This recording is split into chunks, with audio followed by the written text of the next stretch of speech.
Hey coin collectors, and welcome to the DC Coin World International coin channel. And today we have the 1962 United States 1-cent coin, or the Lincoln penny. We see over here, it says, "In God We Trust," President Lincoln facing to the right. Behind him it says Liberty, if we can get that L in there. And underneath his chin it says 1962. If there's no mark underneath the 1962, that means it's a Philadelphia mint, because Philadelphia Mint, the original mint for United States coins, did not put a mint mark. On the other side here, of course, on our right, we see it says, "In God We Trust, Liberty," and that's a funny looking Liberty, huh? 1962, and there's a D there, and that's for the Denver Mint. In 1962, they made 606 million of these at the Philadelphia Mint. So that seems like a lot of pennies. But listen to the Denver numbers, 1.8 billion. So they made 3 times as many Denver Mint pennies in 1962 as they did the Philadelphia Mint. Between the two of them, 2.4 billion. Now, there are some years in the early 60s where they did make many more at the Denver Mint. One of the reasons is because they were working at that time on changing the composition a little bit of the Lincoln pennies.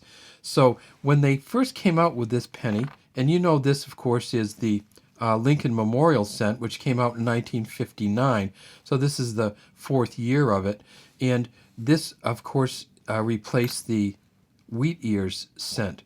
So, of course, the Wheat Ears cent had the same exact Lincoln on the front. And there's a 1958, the last year that they made them.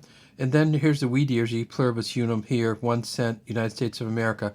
Well, when they moved to the Lincoln Memorial cents, and this same thing, United States of America, E Pluribus Unum, if you look way, way deep in there, you can almost see the statue of, there it is, Abraham Lincoln, way in there. Then at the bottom, it says 1 cent.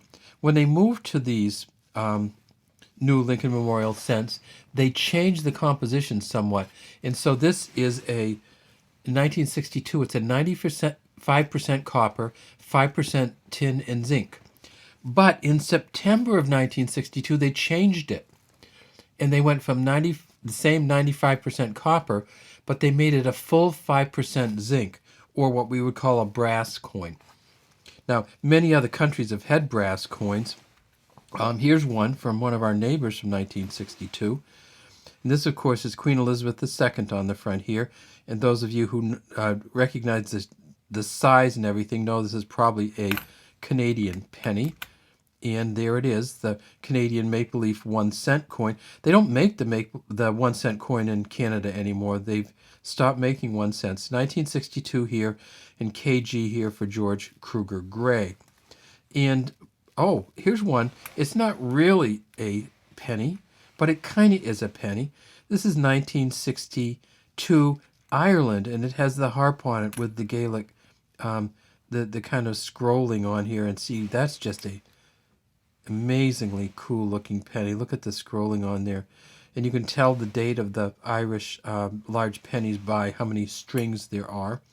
We see this again is smooth. This is a brass coin too, and this is the 1 penny or 1 pinion coin from Ireland, from the Republic of Ireland, and it's the hen and chicks design. And see, there's the hen and there's the chicks underneath. And of course, where we got the term penny from, which is the United Kingdom, they made a 1 penny coin in 1962 also. And there we see the 1962. This is Britannia. She has a lighthouse behind her. She's facing to the right. She has a trident in her hand, a shield, the Union Jack shield, right next to her. You can actually, and if these are really nice, you can actually see her feet, kind of like sandals, and you can see her toes in a good condition, one of these. Sometimes some of these will have a ship out in front too. So this is another brass one. Of course, this should be the same image as the Canadian one, right?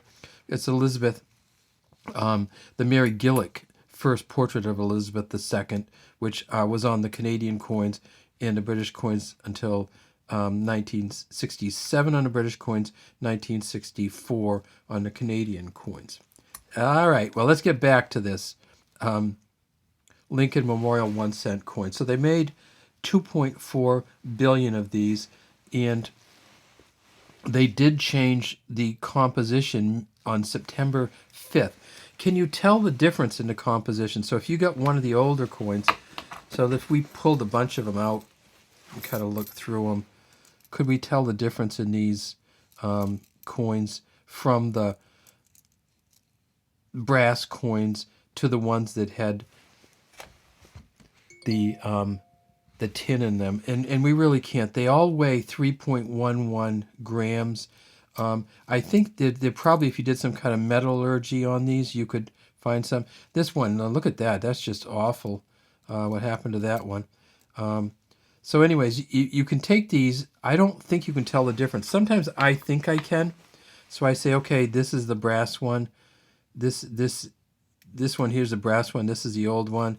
And you can kind of look through them. But I don't really think you can tell the difference in looking at the 1962 Lincoln pennies to see which ones had the tin in them and which ones didn't. All right. Well, that's all we have today from DC Coin World International Coin Channel. Oh, people want to know what it's worth. This coin in an MS65, which is a really good shape, is only worth about 30 to 40 cents. If you can get it for under $1 and in really good shape, I would get it. But they aren't really highly collectible unless there's an error or an issue with them. Not many error coins in 1962, so if you're going to collect these, collect them because you love them, because they're not hugely valuable. Oh, and one last thing. The designer of these coins, of course, was Victor David Brenner. We see the VDB right there underneath Lincoln. And when they went to the Lincoln Memorial cents, Frank Gasparo designed the back, and you can see an FG there. All right, that's all we have today from DC Coin World. We'd love to have you subscribe to our channel. Leave any comments you might have in the comment section.